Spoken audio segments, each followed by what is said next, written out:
Продолжаем дополнять информационную картину воскресенья. В студии Сергей Михедов. Здравствуйте. Коротко о главных темах.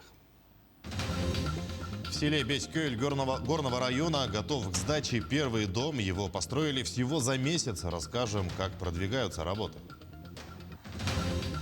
Айсен Николаев призвал городские власти уделить больше внимания вопросам благоустройства столицы и сразу после совещания отправил госслужащих на субботник. Определился состав участников чемпионата России по масс-рестлингу. Более 50 якутских спортсменов выступят на турнире. Из-за циклона, накрывшего Краснодарский край, на Сочи обрушились ливни, а также сильный ветер до 20 метров в секунду. В городе возможны смерчи и оползни. Об этом сообщает региональное управление МЧС России. Улицы города затоплены, на дорогах образовались заторы из-за застрявших автомобилей, а бурные потоки дождевой воды заливают проезжую часть. В городе проходят гонки формульного типа. Из-за непогоды организаторы чемпионата перенесли первый субботний заезд Формулы-2, а второй отменили. В регионе организована работа оперативных групп органов местного самоуправления по контролю за обстановкой. 80 пунктов временного пребывания приведены в готовность. В них смогут разместить более 12 тысяч человек. Тем временем в Якутии за сутки выявили 198 новых случаев заражения коронавирусом. Из них в Якутске 117, сообщает оперштаб. В Мегино-Кангаласском и Чурапчинском районах по 8 заражений. В Алданском 6, в Вилюйском и Мирнинском по 5. В Ленском, Нюрбинском и Сунтарском по 4. Еще в 20 районах от 1 до 3 заболевших. Лаборатории республики исследовали более 5300 проб на ковид. Во время рабочей поездки в Москву глава республики Айсен Николаев провел традиционную встречу с сенаторами Егором Борисовым и Александром Акимовым. В Совете Федерации на этой неделе рассматривали итоги лесопожарного сезона, а также программу субсидирования пассажирских авиаперевозок на Дальнем Востоке на следующий год. Сенаторы от Якутии предлагают увеличить объемы финансирования внутрирегиональных авиаперевозок и предусмотреть меры по обеспечению жителей республики льготными авиабилетами в течение всего календарного года. Мы Айсен Сергеевичем договорились, что внесем такие поправки законы, да, особенно по лесному кодексу. По дням республики и Совета Федерации это уже с октября, с ноября начинать уже эти консультации по всем этим вопросам, которые должны войти в бюджет уже, понимаете, на 3 года. Возвращаемся в Якутию. В селе Беськёль горного района готов к сдаче первый дом, сваю которого заложили месяц назад. Сейчас там работает мой коллега Дмитрий Тымыров. Дима, здравствуй. Расскажи, сколько домов построили?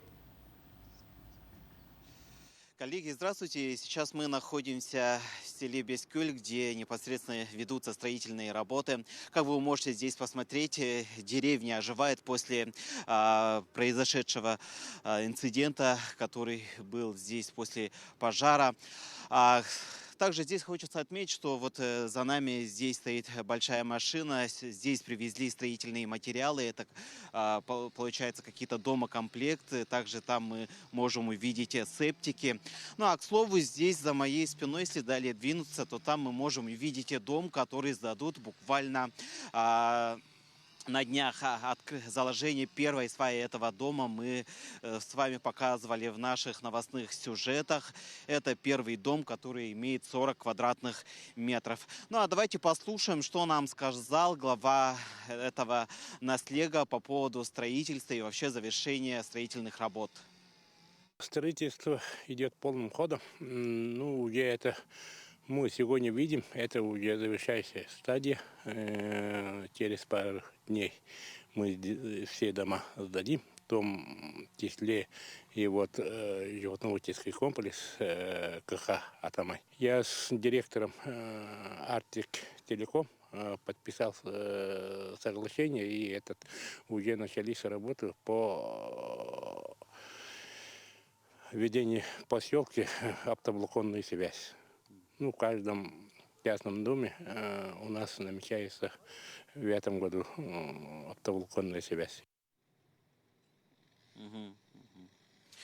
Ну а в конце хочется отметить, что данный микрорайон станет образцово-показательным, каким должен быть населенный пункт в районах нашей республики. Более подробно об этом доме мы будем рассказывать во время прямого эфира главы региона, который состоится завтра в 19 часов на наших телеканалах. На этом у меня все. Дима, спасибо. Это был мой коллега Дмитрий Тымыров с информацией о строительстве домов в селе Бескёль. А мы идем далее. Незапланированным субботником для госслужащих закончилось совещание у главы республики сегодня. Айсен Николаев призвал городские власти уделить больше внимания вопросам благоустройства столицы. Тем более, что в следующем году нас ждут сразу 2 юбилея: столетие республики и 390 лет исполнится городу Якутску.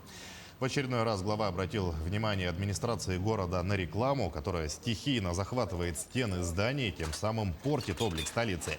Кроме того, ежедневно в соцсети главы приходят жалобы от горожан на несанкционированные свалки и мусор. Сразу по окончании совещания Айсен Николаев пригласил всех участников выйти на спонтанный субботник. Городские чиновники отправились убирать стихийную свалку в районе речного вокзала, а республиканский мусор в лесной зоне в районе птицефабрики.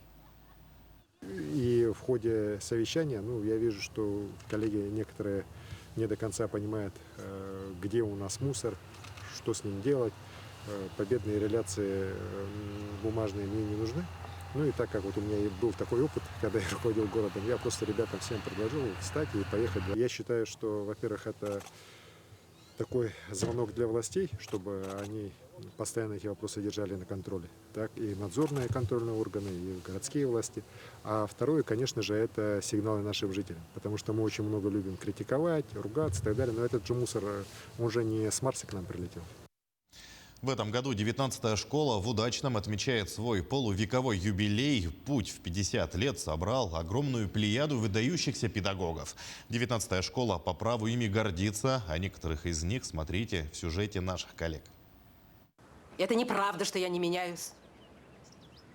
С каждым новым классом я становлюсь другой. С вами вместе я расту, с вами вместе я молодею. Потому что вы моя жизнь. Растут и молодеют вместе со своими учениками педагоги 19-й школы в Удачном. Путь в 50 лет собрал в этих стенах большую педагогическую семью. Далекий 1971 стал значимым событием для алмазников. В этот год начали строить обогатительную фабрику номер 12. В этот же год открыли первую общеобразовательную школу-десятилетку в поселке Надежный. Вера Глущенко, ответственная за воспитательную работу, то 1 сентября помнит до сих пор. Те первые годы пребывания мое в нашей родной 19-й, они были всегда, как правило, 1 сентября, как назло, выпадал снег, шел дождь наполовину со снегом. А мы в связи с тем, что проводить-то толком линейки не было где, мы, конечно, пытались провести это все на улице. Ну, естественно, попадали и под снег, и под дождь, когда детки умудрялись стоять даже с цветами. Первого директора Маю Баркун сменил в 1983 году Виктор Нефедов. Его знаменитой фразой «Наш человек» до сих пор оценивают профессионализм молодых педагогов. А уже с 1998 года эстафету принимает Ольга Багдасаева. Почти 30 лет под ее руководством команда талантливых педагогов продолжают расти и развиваться. Они называются нечетные. Анжеле Ваймер с детства пророчили стать учителем. Она преподает в начальных классах. Более 30 лет ее связывает с этой профессией, хотя признается, что очень хотела быть врачом. Сейчас нисколько не жалеет, что так распорядилась судьба.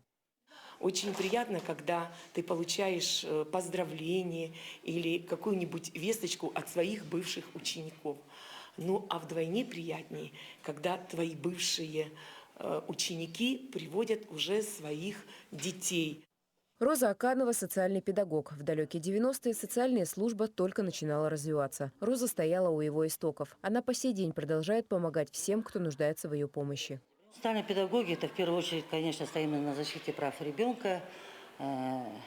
Занимаемся мы в основном с детьми, которые требуют особого контроля со стороны нашей службы, семьи, которые испытывают трудности. Оказываем помощь в организации, в летнее время, в школьное время. Надежда Иванова – выпускница той самой двухэтажной светлой деревяшки в Надежном. Вот уже почти 30 лет преподает в своей родной 19-й. На ее счету 9 выпусков начальной школы. Ольга Дармаева бесконечно может рассказывать о своих учениках и их заслугах. Она учит английскому. Всегда старается идти в ногу со временем. Пока такие педагоги делятся знаниями с учениками, в профессиональной репутации 19-й школы сложно усомниться. Ксения Журавлева, Ирина Балкова, Денис Сиротин. Телеканал «Алмазный край». Сейчас о спорте. Всего 56 якутских спортсменов примут участие в чемпионате России по масс-рестлингу среди мужчин и женщин. Турнир пройдет в Калуге с 1 по 4 октября, сообщает «Спорт Якутии».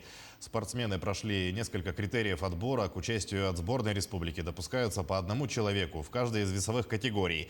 Путевки на чемпионат получают финалисты всероссийских турниров, чемпионата Дальнего Востока, турнира Кубок Кавказа, а также члены сборной команды страны.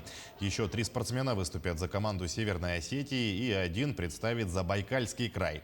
В совокупности 56 воспитанников якутской школы масс-рестлинга получили путевки на чемпионат в Калуге.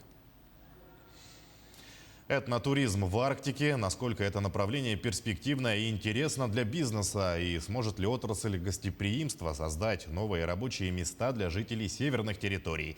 Эти вопросы обсудили эксперты на онлайн-площадке проектного офиса развития Арктики.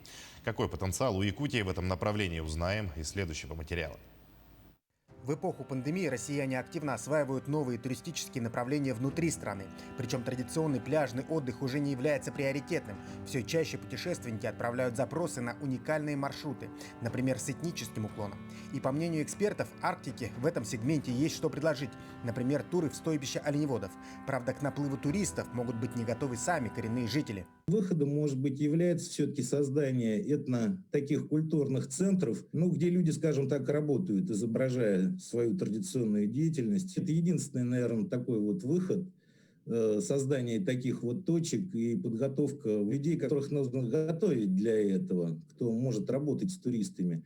По мнению экспертов, этнотуризм на севере Якутии – это не массовый сегмент, максимум несколько сотен гостей в год. Сегодня местные жители для туристов выступают в качестве проводников, редко могут и у себя приютить. Чтобы стимулировать такую деятельность, специалисты предлагают вводить налоговые льготы. Пусть они зарабатывают, все деньги у них остаются. Они не так много заработают. Бюджет от них не потеряет огромную сумму. А сейчас денег, которые может оставаться у них, это будет хорошим подспорьем, и не надо будет платить налоги. В Якутии можно развивать не только туры в стойбища. Особый интерес вызывают парки и заповедники. Но их нужно грамотно продвигать. Например, статус наследия ЮНЕСКО увеличил интерес к Ленским столбам. Причем туристы могут увидеть не только природные красоты. В прошлом году мы работали, Арктический научно-исследовательский центр работал по проекту туркластера Лена. То есть мы там писали историко-культурное обоснование, включение тех или иных проектов. И близ Ленских столбов там действительно есть очень интересные объекты, как первый железоделательный завод на вечной мерзлоте Витуса Беринга, Дерин-Кюрякский могильник, Махарские археологической культуры позднего неолита. Чтобы развивать туризм на севере, необходимо решить еще много проблем. Создавать новые точки притяжения, улучшать уровень сервиса. И главное – это транспортная доступность. По мнению экспертов, разобраться с логистическими вопросами должна помочь малая авиация, которую тоже необходимо развивать. Максим Кардозо, Джур Березкин, Москва. На этом выпуск подошел к концу. Мы следим за развитием событий. Оставайтесь с нами.